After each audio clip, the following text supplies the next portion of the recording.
mengenal hakikat diri kita yang sejati bukanlah dari bumi, tapi diri kita yang sejati datang dari ilahi. Maka nanti dia harus berpulang kepadanya. Itulah undangan terakhir, inna lillahi wa inna ilaihi. Tapi jangan disangka orang mati belum tentu ketemu Allah. Orang mati prosedurnya banyak, ditanya siapakah Tuhan engkau. Maka kalau orang tuh berhasil di dunia menjadikan tubuh sebagai budak, ruh sebagai tuan, maka orang tuh akan mampu menjawab. Mari kita sama-sama mengenal diri kembalinya. Temui gurunya, belajar ma'rifatnya, insya Allah.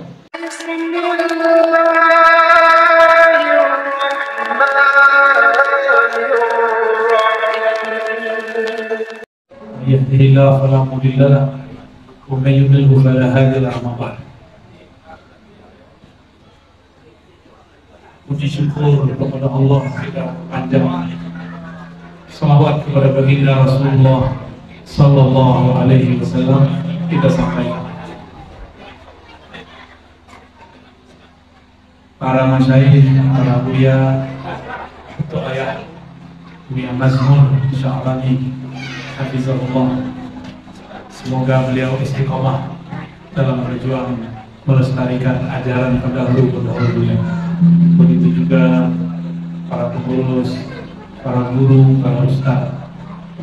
Itu sebenarnya akan mau daurah, cuma ambo kira nak datang para guru atau para jamaah umum. Kira yang hadir santri-santri.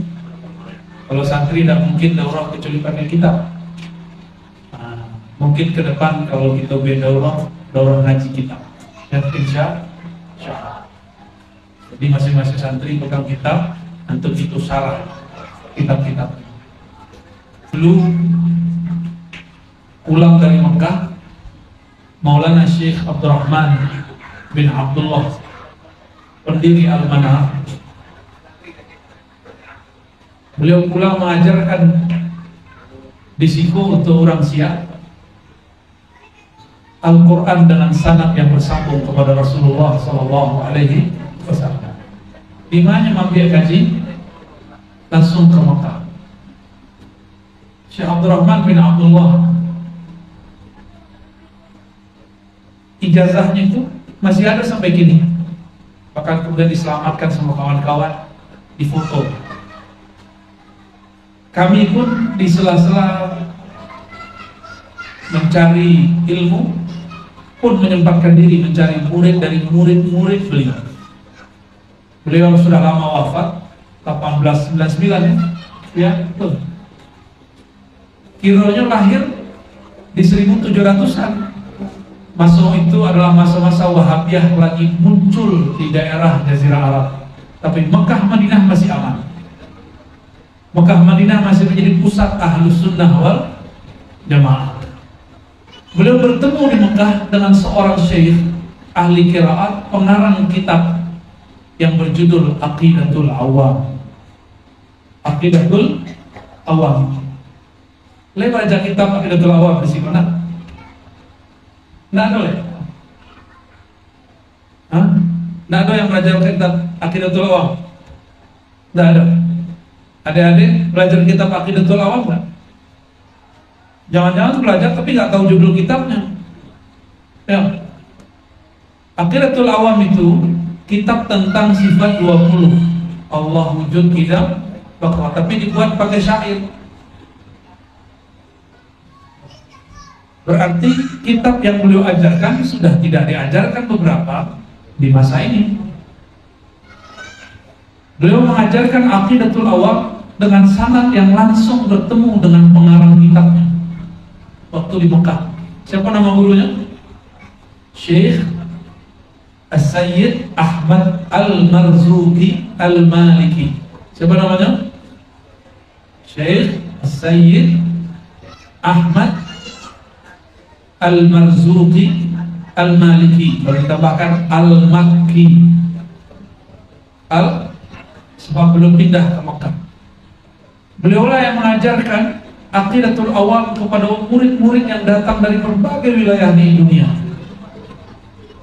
Kiranya Syekh Batu Ampah seperguruan dengan Sayyid Ahmad Zaini Dahlan. Dia belajar kitab Mukhtasar Jiddan. kita mukhtasar jeda di pesantren? Ada nggak? Lah banyak anak merubahnya. Kitab Ujurumiyah belajar nggak? Ya, ada syarahnya yang sangat pendek, judulnya Mukhtasar Jiddan. Masih belajar nggak? Aliyah. Tapi kalau Mukhtasar Jiddan seharusnya sanawiyah tuh levelnya, bukan untuk aliyah.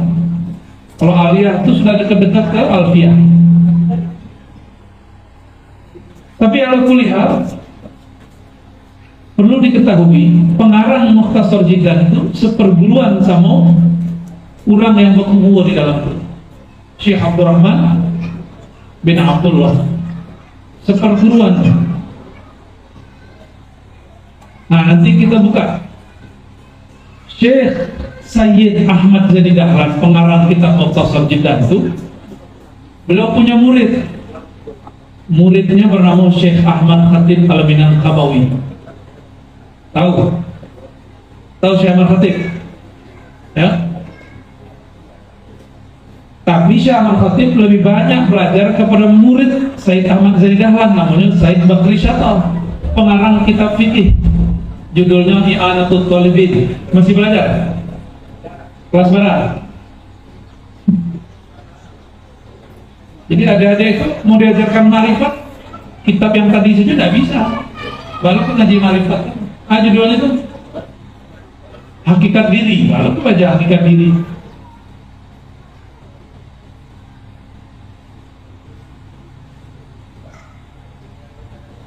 Jadi Said Ahmad Zani Dahlan seperguruan yo Syekh Abdurrahman Batu Tompas. Syekh Ahmad Zani Dahlan itu siapa orangnya?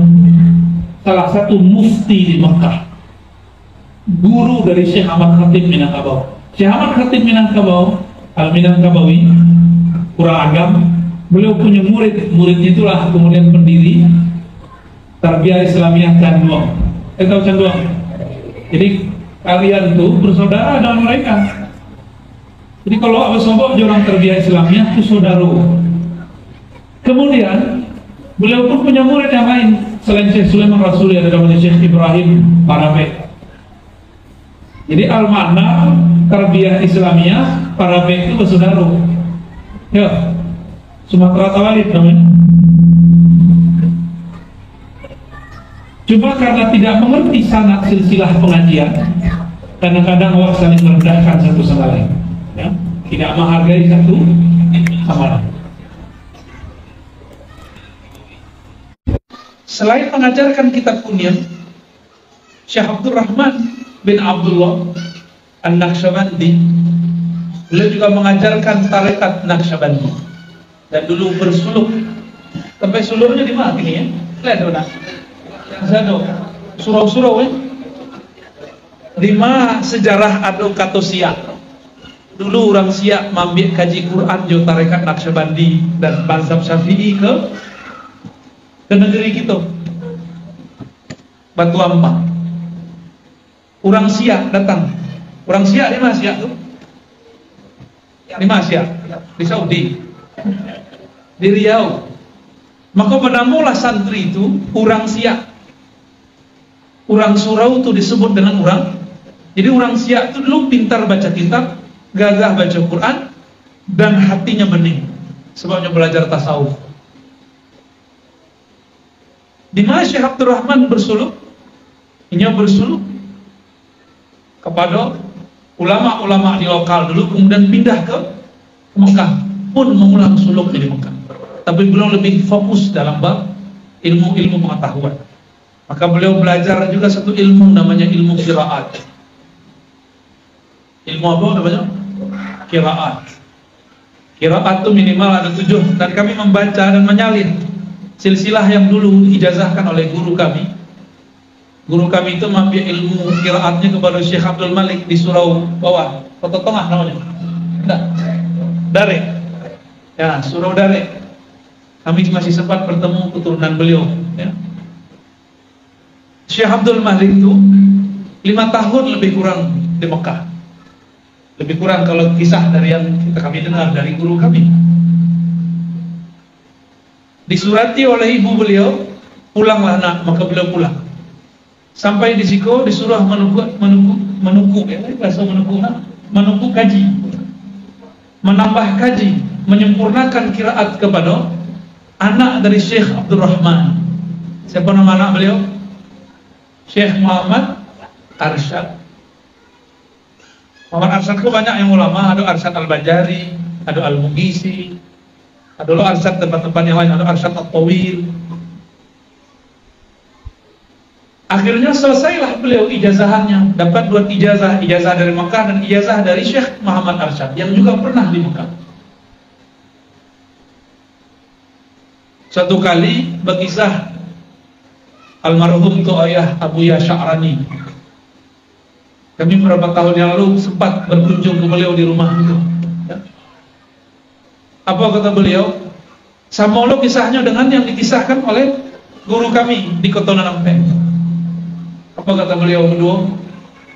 Dulu Syekh Abdul Malik itu diperintahkan dek Buya Syekh Muhammad Arsyad, tu ayah di zaman itu, untuk memimpin sholat subuh atau sholat tarawih, wallahu a'lam. Lalu beliau membaca Quran dengan qiraat yang aneh. Bacanya Buya Mazmur wadduhe, wadduhe. Anda nak bisa baca Quran itu? Walaili idza sajid. Payahnya bukan AE tapi imalah.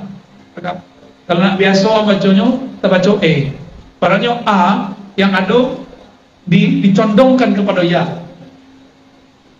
Sudah sembahyang, para khalifah beliau berang-berang. Rancak lo anak SD, rancak lo anak sekolah rakyat baca Quran daripada kurang 5 tahun di Mekah. Itu kecek Tuan Khalifah.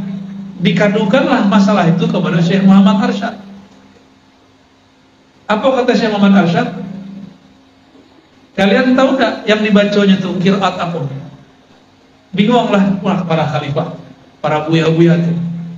Kemudian dijelaskan oleh beliau ada macam-macam qiraat dalam membaca Al-Quran. Semenjak saat itu Syekh Abdul Malik tidak pernah disalah-salahkan. Bahkan surau-suraunya pun rapi. Kalau ada orang membaca Quran, di situ sudah baca Quran. Bacaannya bersih, mirip seperti ulama-ulama dulu di Hijaz. Irama-iramanya pun dari situ. Makanya buya-buya kita dulu kalau membaca Quran, iramanya tidak dibuai-buai tapi lama. Enak didengar. Seakan-akan Allah dibawa ke alam padang pasir. So dulu orang dari Hijaz. Ya. Ada kan nama irama Hijaz ya? Nah, irama Hijaz itu kan luar biasa. Bapak Ibu, adinda para santri yang dimuliakan Allah. Kalau boleh kami berkalam, Al-Manar itu salah satu pesantren tertua, bahkan lebih tua dari pesantren manapun di Sumatera Barat. Ya. Mungkin di luar ada tapi sudah runtuh. Yang masih bertahan lebih dari 1 abad ikulah.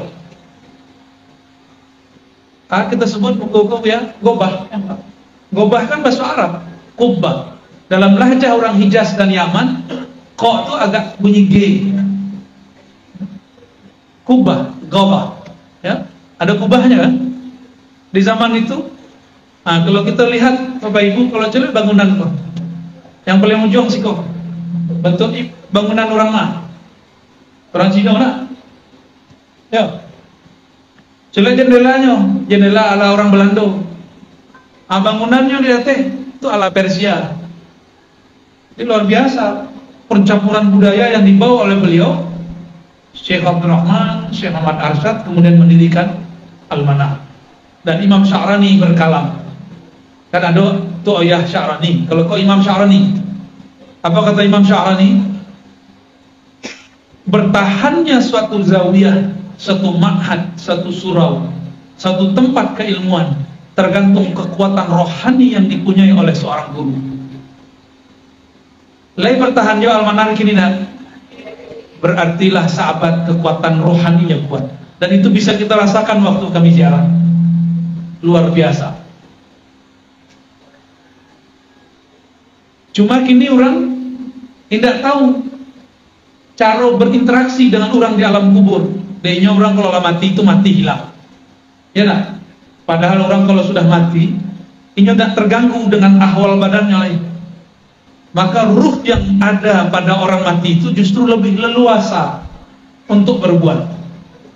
Kalau orang masih bertubuh kasar, ya no saja Jawa atau ayah kita nan baru gini, beliau masih bolak-balik Jawa, Jakarta, Ciko. Apa sebab? Ada urusan badan yang belum diselesaikan. Tapi kalau ruh sudah murni. Jadi salah paham orang kalau salawat Fatihah nak sampai, bukan, justru cepat nyampainya. Kalau orangnya masih hidup malah payah sampainya. Ya. Lewat teleponan masuk teleponan, apalagi kirim Fatihah ya. Supaya tidak hilang judulku. Coba Dinda, coba apa judulnya? Mengenal hakikat diri ya. Kok baca terbalik ya? Mengenal hakikat diri. Meluluskan ajaran Ahlussunnah wal Jamaah. Kita dan bagian belakang aja ya. Kaji hakikat diri itu kaji nalah tinggi. Untuk santri-santri kok tinggi benar kok. Ya. Meluruskan ajaran Ahlussunnah. Sebenarnya ajaran Ahlussunnah tidak usah diluruskan. Tapi kini banyak orang mengaku Ahlussunnah membatalkan inti dari ajaran Ahlussunnah.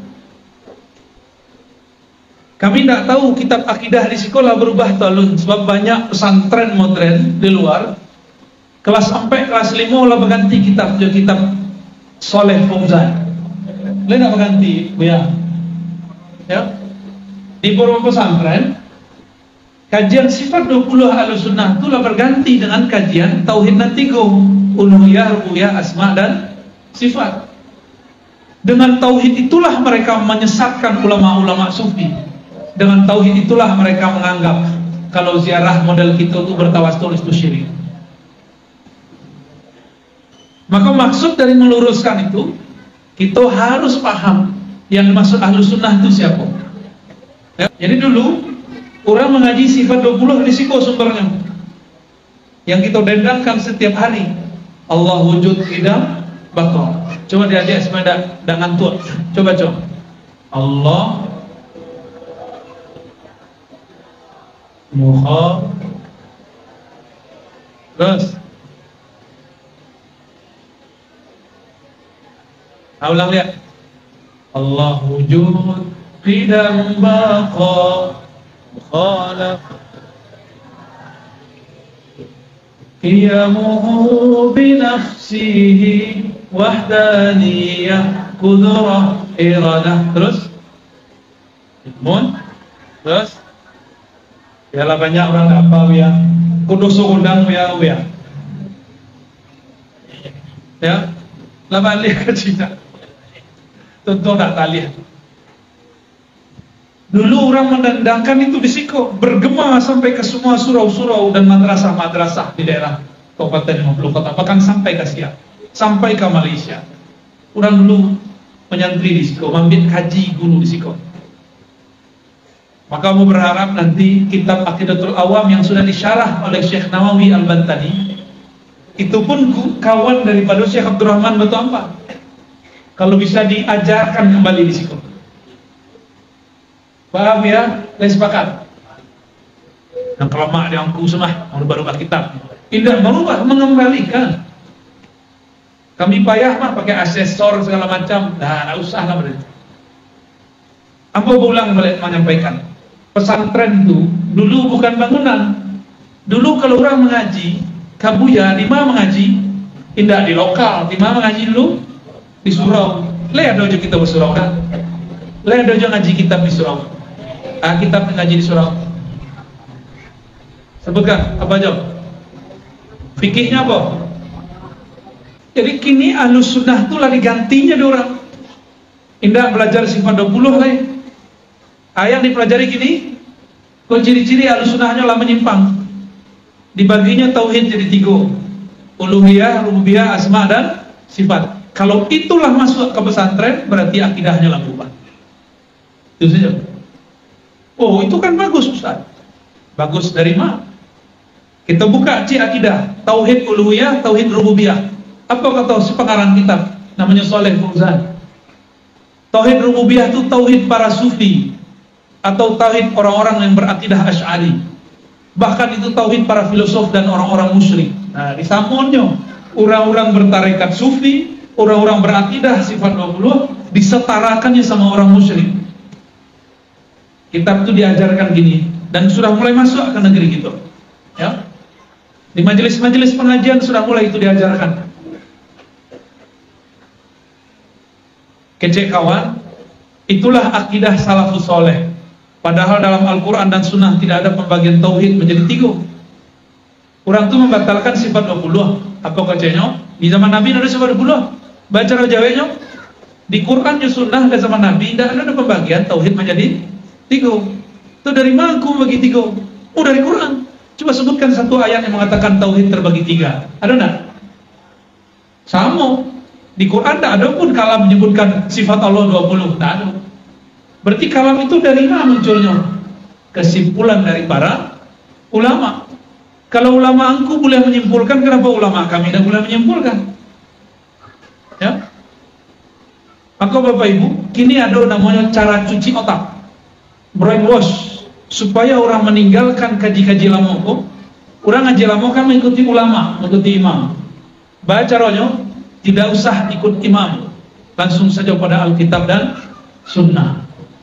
Jadi anak-anak ini sekolahnya sekolah SMA.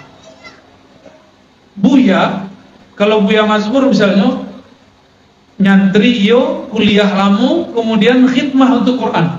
Coba bukalah Quran, di situ ada tasheh, ada nama beliau di situ. Tasheh, badan pentasih Al-Quran, namanya Lajnah. Jadi beliau jadi santri sampai gini, santri abadi, tetap meneliti Al-Quran, santri Al-Quran. Sekian tahunnya menjadi santri, tapi dia anak baru hijrah 3 tahun, 2 tahun, 1 tahun dianggapnya kurang lelah lama mengaji Quran, mengaji kitab, mengaji hadis, dianggapnya bukan ahlus sunnah. Sehingga adalah pertanyaan beberapa waktu lalu di agama. Pertanyaan itu konfirmasi. Mungkin ada orang bekalam, orang-orang di surau itu, di tarbiyah itu, indah ikut Allah dong, indah ikut kitabullah dong. Siapa yang diikutinya? Kitab Kunyam. Bertanya oleh orang tuh, jadi Buya, apa isi kitab Kunyam itu sebenarnya? Itu kami pegoran. Kita tanya ke Buya Mazmur, oh ya, dulu Al-Quran kitabnya Kunyam ya? Ya enggak? Kertasnya Quran dulu Kunyam enggak? Aja kami, kitab kuning pertama itu adalah Al-Quran.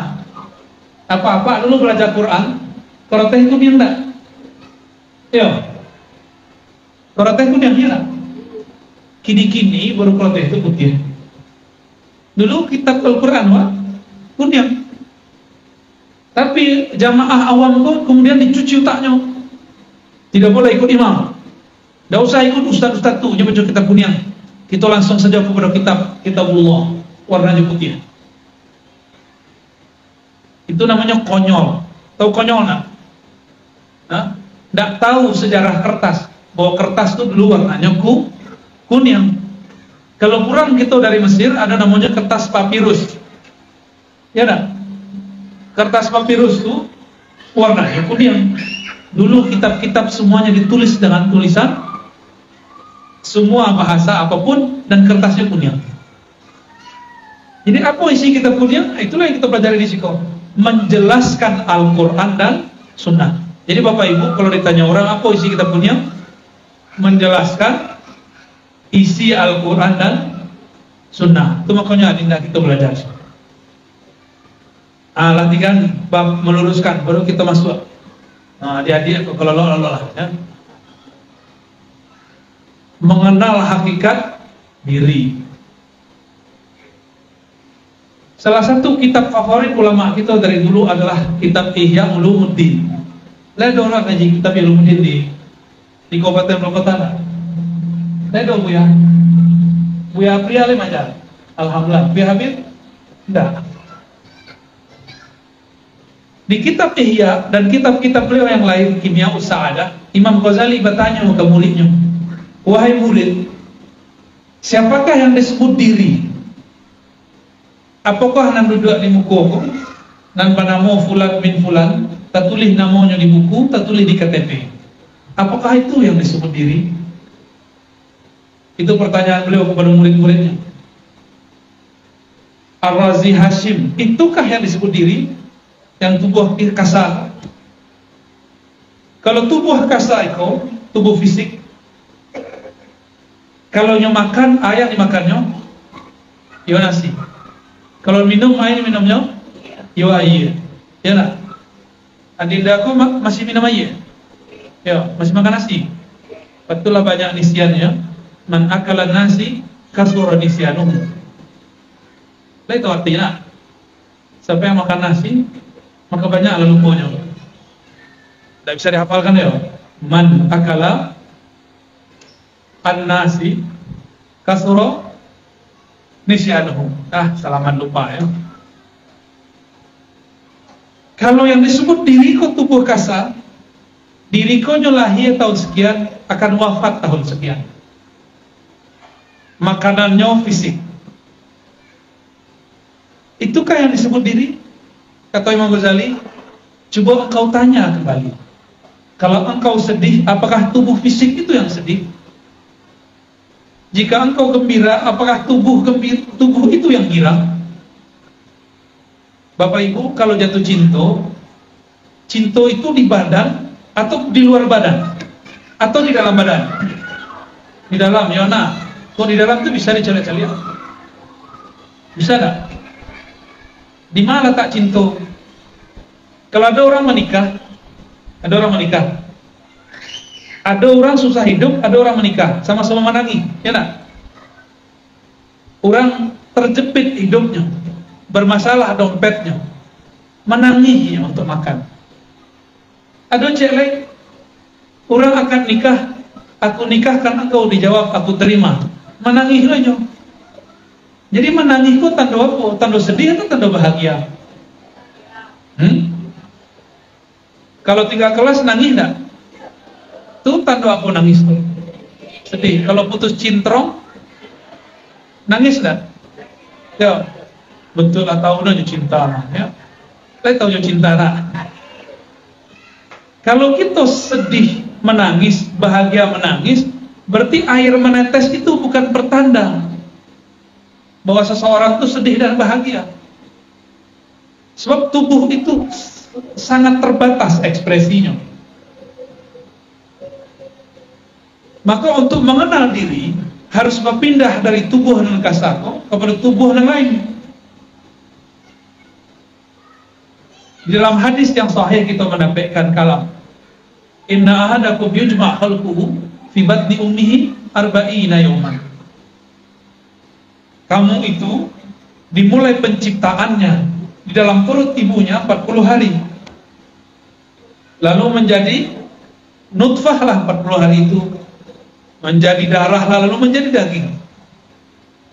Selesai itu yu'mar, ya, ada diperintahkan malaikat, ya. Diperintahkan malaikat untuk meniupkan ruh di situ. Berarti sudah ada ruh sebelum tubuh, benar enggak? Sudah ada ruh sebelum tubuh. Dengan ruh itulah faja'alnahu sami'an basira. Ya. Berkata Allah dalam surah Al-Insan, hal ata 'alal insani hinum minad dahri lam yakun syai'an mazkura. Orang itu kan punya tradisi membaca surah Sajadah setiap Jumat, ya nak? Tapi kurang sunnahnya, cik. Surah Sajadah dibaca 2 rakaat, padahal surah Sajadah itu dibaca di rakaat pertama, rakaat kedua Al-Insan. Begitu kalau ikut sunnah. Kalau di masjid kita, bah, rakaat pertama Sajadah, rakaat kedua penghabisan. Yo.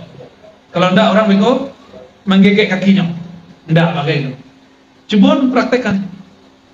Rakaat pertama Sajadah, tapi bacanya jangan untuk orang tilawah, musabaqatul Quran. Ya. Kalau pakai musabaqah itu lama bacanya. Pakai Mbak Yati, Mbak Nawa, Mbak Yati, Mbak Nawa, Uni Nahawan, Udah Hijaz. Yo, lama baca Qurannya. Pakai tartil, warattilil Qur'ana tartila. Pasti sebentar. Di ayat pertama surah Al-Insan yang mestinya dibaca setiap subuh rakaat kedua hari Jumat, hal ata alal insan hin minad dahri lam yakun syai'an madhkura. Apakah telah datang kepada manusia kabar? Kabar apa? Satu hin, satu maso minad dahri, daripada satu dahar. Dahar itu maso. Lam yakun syai'an mazkura, ia belum disebut sebagai insan. Jadi kita ada satu maso tidak disebut sebagai insan. Sebutan waktu itu sebutannya ruh, ya. Jadi adik-adikku, coba perhatiin, adik-adikku sebelum ada di bumi sudah ada dulu di alam lain. Kalian penasaran nggak dengan makhluk alien? Tahu alien? Apa arti alien? Alien itu makhluk asing. Makhluk asing itu bukan jin, bukan makhluk-makhluk bertopeng-topeng seperti di film Star Wars. Ya, makhluk asing itu adalah kita. Dari mana kita tahu kalam itu? Dari kalam Sayyidina Nabi SAW. Apa kata Nabi Muhammad SAW? Kun fid dunya ka'annaka gharib. Jadilah engkau di dunia seperti orang yang gharib. Gharib itu orang asing, bahasa Inggrisnya alien. Gharib, pendatang yang singgah. Kini pesawatnya bernama tubuh. Jadi tidak usah dibayangkan pesawatnya bentuk piring terbang. Kalau orang tua nyebut piring, ini pinggan enggak ya? Ya pinggan. Kalian semua juga aku tenang pe. Pinggan ya. Kalau yang ketek apa namanya? Kuha. Pinggan. Anak muda? Cipia. Lo tambah aku sekatawa cik.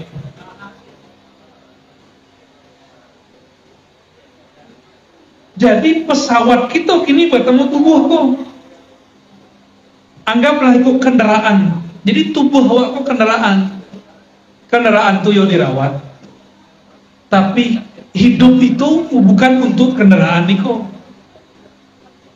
Bapak Ibu pernah punya kereta? Tidak kereta bahasa Malaysia, kereta bahasa Sarawak.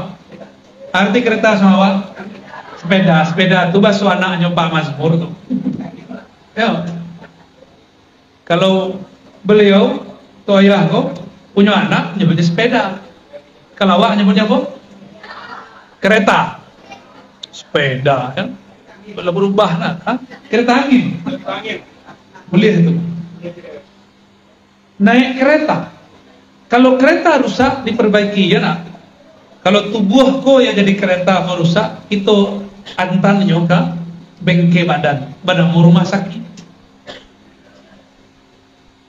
Tapi kalaulah patah badan di kereta itu, tidak bisa dipakai lagi.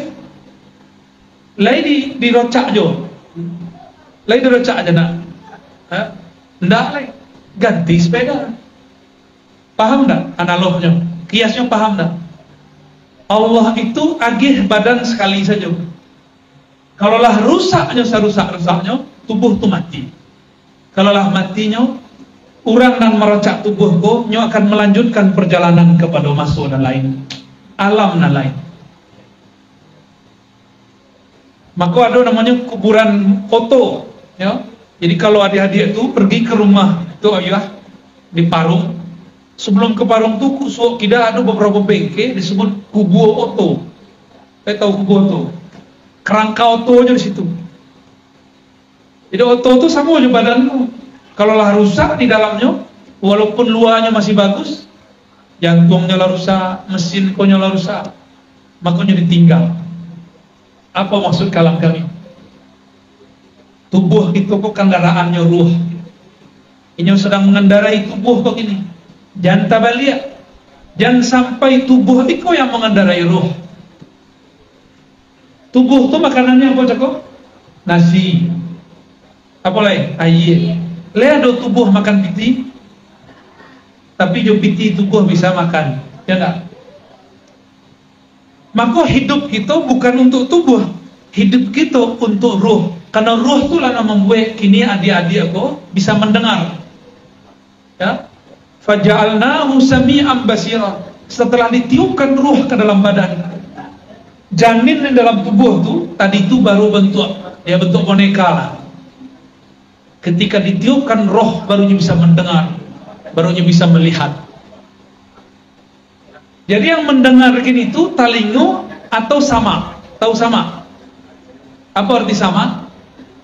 Sifat makna yang ada di dalam diri. Tugasnya mendengar. Lebih sa telinga mencolya, lebih sa mata mendengar, lebih sa perut berpikir. Jadi jangan salah manggih kaji kepada badan. Maka tadi kami pisah, ya. Kaji pertama, kaji kedua. Semoga adinda-adinda itu bisa mengikutinya pelan-pelan. Baca kitab kama turunnya. Makanan apa tuh? Makanan utak. Lai sampai ke kolbu? Tidak. Maka kalau orang cuma sekolah tinggi, tidak belajar ilmu kolbu, utaknya cerdas, kolbunya kosong, maka masuklah iblis di situ, berubah orang menjadi sombong. Makanya kalau orang belajar agama, hijrahnya, pemahamannya hijrah dari orang awam kemudiannya belajar agama. Tapi kalau dia cuma belajar zahir dari agama, kolbunya belum diajari cara berzikir, maka orang itu akan ikut sombong. Dulunya suka menyalah-nyalah orang, tapi menyalahan dalam bab politik, dalam keseharian. Kalau ini hijrah belajar agama, kolbunya tidak dibasihin, nanti yang nyusalahkan orang beda faham. Kalau banyak gini, orang inyo tobat keceknya, tapi orang tambah banyak dimusuhinya. Katanya beragama, tapi tambah banyak orang disalahkannya. Artinya orang masih sibuk dengan orang lain, belum sibuk dengan dirinya.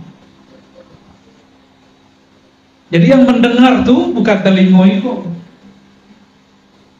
Apa buktinya? Adik-adik kok pernah mimpi nak?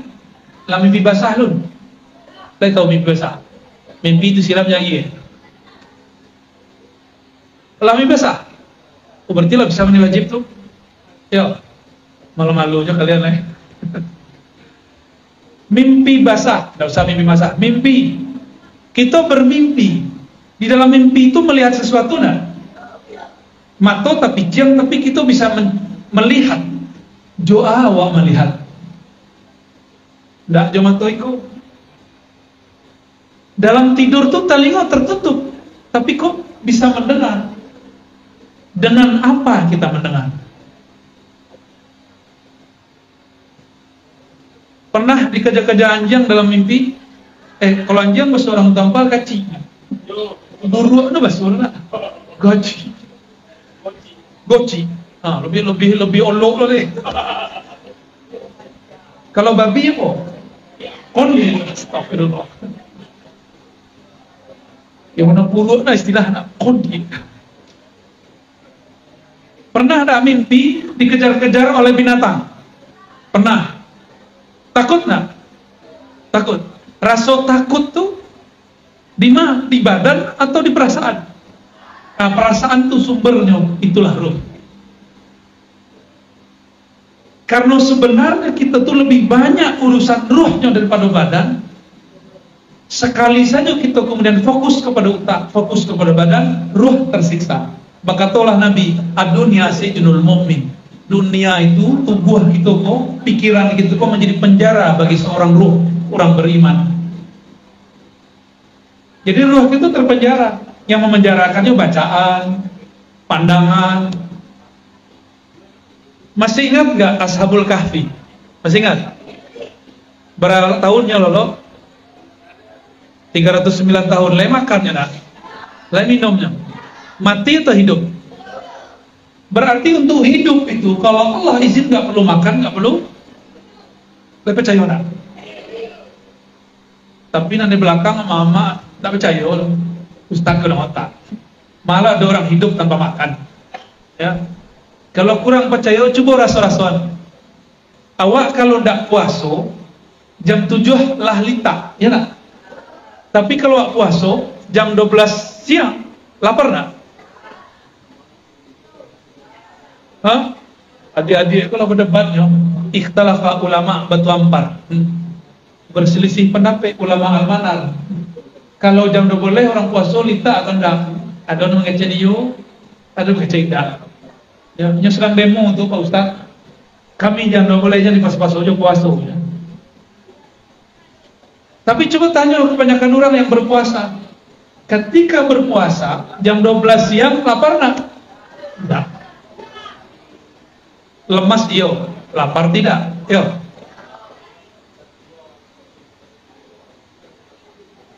Tapi kalau orang tidak puasa jam 12 siang, bahkan jam 11 lah lita, ya nak? Mana yang lebih kuat? Mana yang lebih kuat, orang yang berpuasa atau orang yang makan? Itulah kunci keberhasilan Ahlul Badar. Ahlul Badar itu belum makan, tapi berperang dengan kaum Quraisy. Ya nak? Berapa jumlah Ahlul Badar? 313. Jumlah orang-orang kafir lebih dari 1000. Kalau kita anggapnya 1000, berarti 1 lawan 3 orang.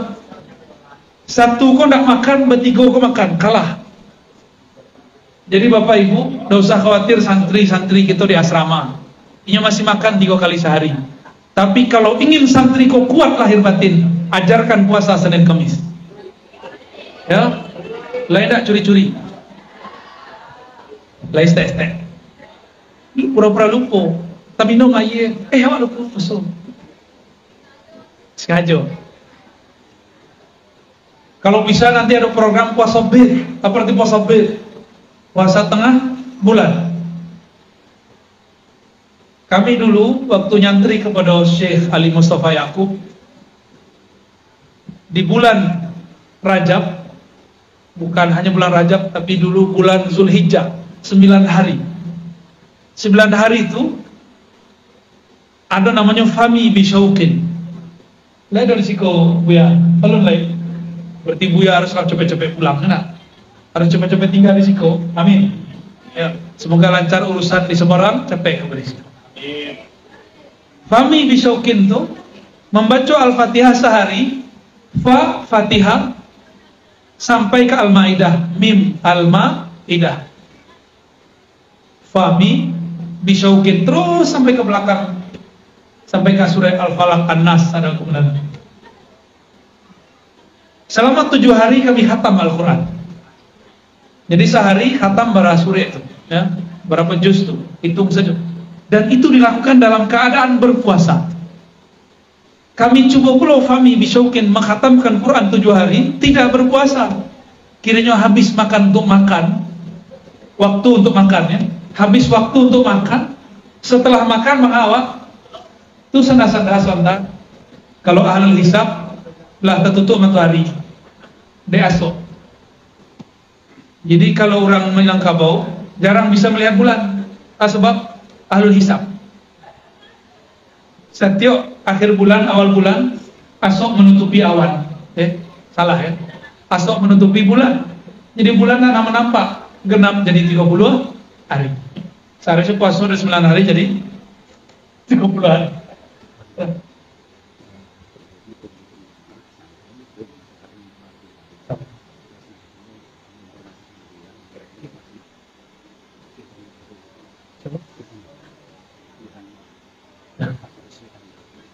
Sampai jam berapa?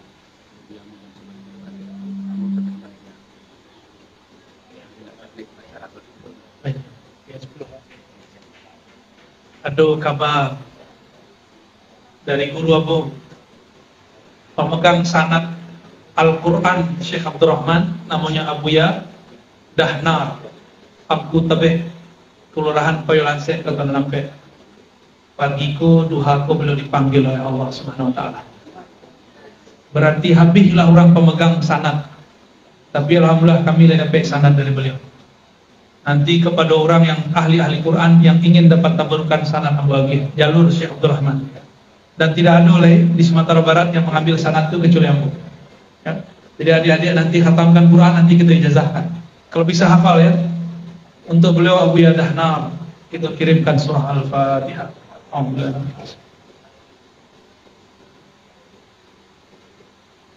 Suratul Ladina. Amin. Mungkin nanti kami sampai jam sebelum jam 10 ingin minta izin untuk takziah kepada beliau ya. Acara kan masih banyak. Silakan dilanjutkan acara. Tapi mohon izin untuk takziah, melihat beliau sejenak. Kalau bisa menyolati beliau, berpamitan untuk terakhir kali kepada beliau. Bapak Ibu yang dimuliakan Allah, kembali ke kaji yang tadi. Itulah yang disebut oleh para ulama itu, man arafa nafsahu faqad arafa rabbahu. Siapa yang kenal dirinya bahwa dirinya bukanlah dari bumi, dirinya adalah ruh yang dihembuskan oleh Allah Subhanahu wa taala. Kalau pesawat atau kendaraan tubuh kalau rusak, maka nanti tubuh itu akan ditinggalkan. Siapa yang meninggalkan? Yang mengendarai tubuh bernama ruh. Tapi kalau ruh dulu diperbudak oleh tubuh, maka nanti ketikanya pindah alam, punya bingung. Apa kebingungannya? Dulunya diperbudak, tidak diberikan kebebasan. Sampainya di alam kubur ditanya, man rabbuka, siapakah Tuhan engkau? Rob itu artinya Tuhan. Kemudian menjadi Tuhan. Istilahnya Tuhan itu sama. Siapakah Tuhan engkau? Kalau si ruh tadi itu dipenjara, disiksa, diperbudak oleh tubuh, makanya akan mengatakan, Tuhanku jasadku ini. Dipukullah oleh malaikat mungkar dan nakir. Jadi Bapak Ibu, kaji sederhana. Awak kalau meninggal, apa yang ditanyakan? Lain ditanya, sekolah setinggi apa? Hah? Lain ditanya itu nak. Kalau awak meninggal, lain ditanya bara kitab yang dibaca.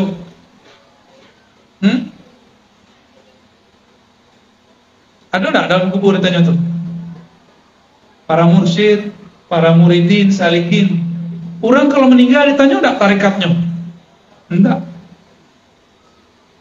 Orang yang hafal Quran, kalau meninggal ditanya enggak hafalannya?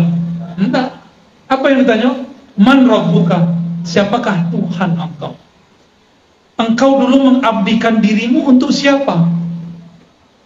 Itu pertanyaannya.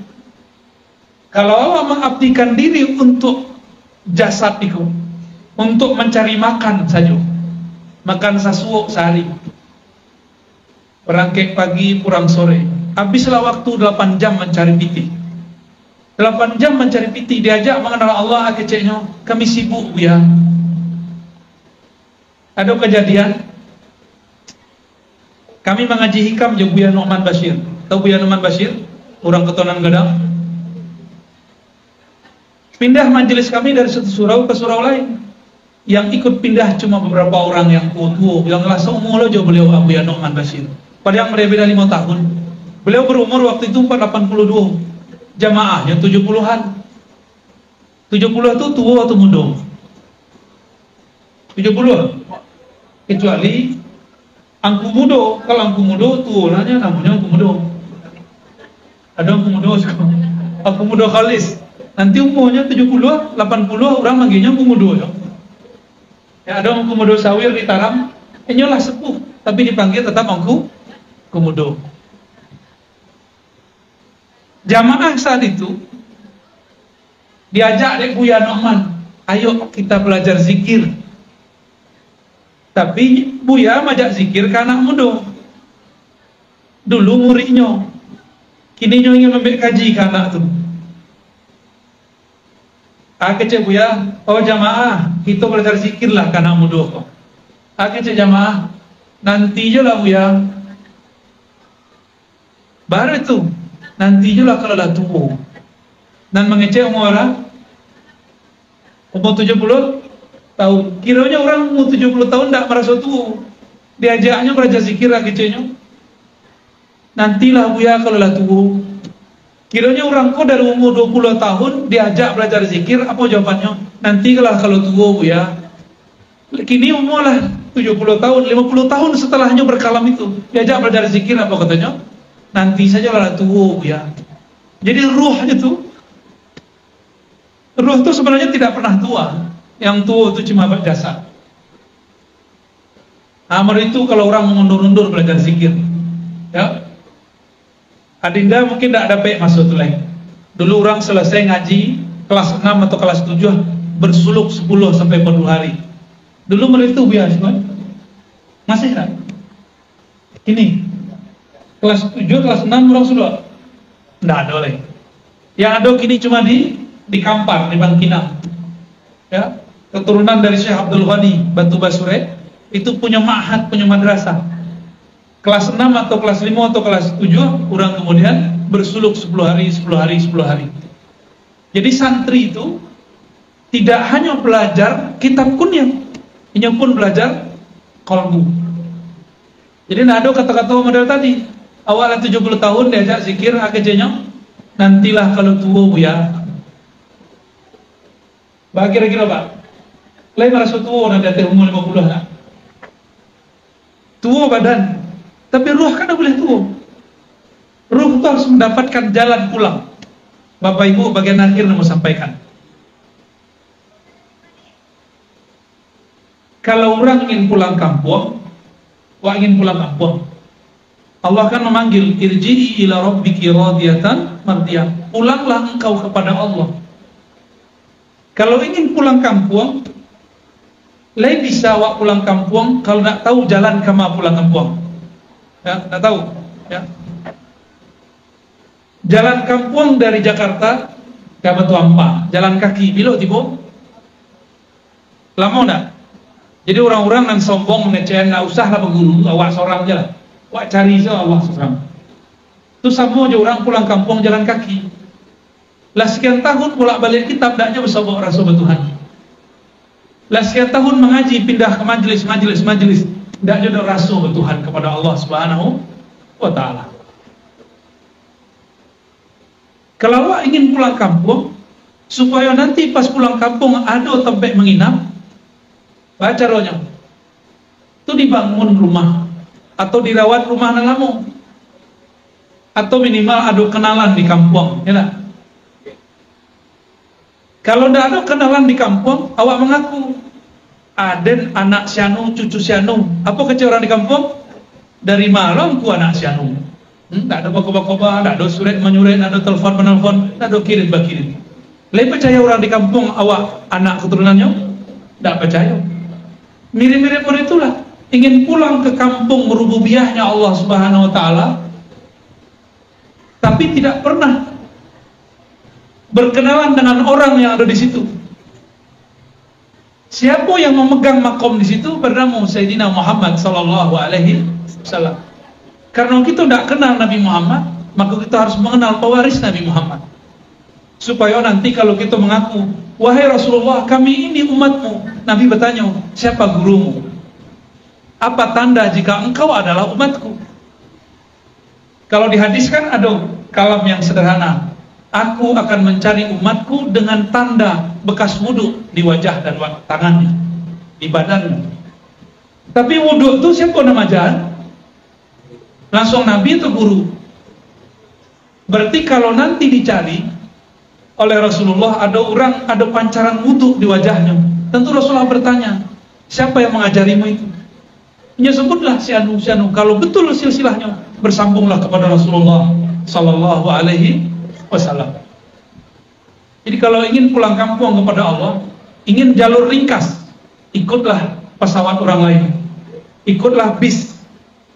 Kalau je pesawat bisa 1 jam setengah, kalau je bis berhari 2 hari, tergantung tuh torikot namanya. Jadi torikot itu ada torikot pesawat, ada torikot bis. Kalau torikot pesawat ada macet tak ada teh, langsung sampai. Kalau pakai bis ada macet di bawah, naiklah kopa, ya, kok pecah ban, itu nak jalan. Tapi kalau naik ke langit, bisa-bisa jatuh. Nah, itulah risikonya. Dia ada orang, beko kalau naik pesawat jatuh pesawat. Kalau naik bis tabrakan, beko akhirnya nak berani pulang kampung, tak berani mengunjungi kampung, indah dicolek-coleknya kampungnya. Dia ada rasa takut jatuh, takut tabrakan. Itulah nasib orang mengecewakan. Dah usahlah belajar tarekat tasawuf, nanti gila. Ya, ada orang itu. Sama aja orang tua aja kalau 70 tahun akhirnya nantilah kalau lah tua. Bapak Ibu, orang belajar zikir tuh duduknya lama, minimal setengah jam. Kalau anak muda duduk, anak tua duduk, mana tahan? Kalau lah tua duduk setengah jam sakit nak pinggang. Yo. Tapi kalau anak-anak muda kok duduk lama-lama tak sakit pinggang. Jadi mumpung masih muda, belajar ilmu-ilmu itu, cari guru kita, ya. Jadi Bapak Ibu yang bukan Allah, mengenal hakikat diri kita yang sejati bukanlah dari bumi, tapi diri kita yang sejati datang dari ilahi. Maka nanti dia harus berpulang kepadanya. Itulah undangan terakhir, inna lillahi wa inna ilaihi. Tapi jangan disangka orang mati belum tentu ketemu Allah. Orang mati prosedurnya banyak, ditanya siapakah Tuhan engkau. Maka kalau orang tuh berhasil di dunia menjadikan tubuh sebagai budak, ruh sebagai tuan, maka orang tuh akan mampu menjawab. Mari kita sama-sama mengenal diri kembalinya, temui gurunya, belajar ma'rifatnya, insya Allah.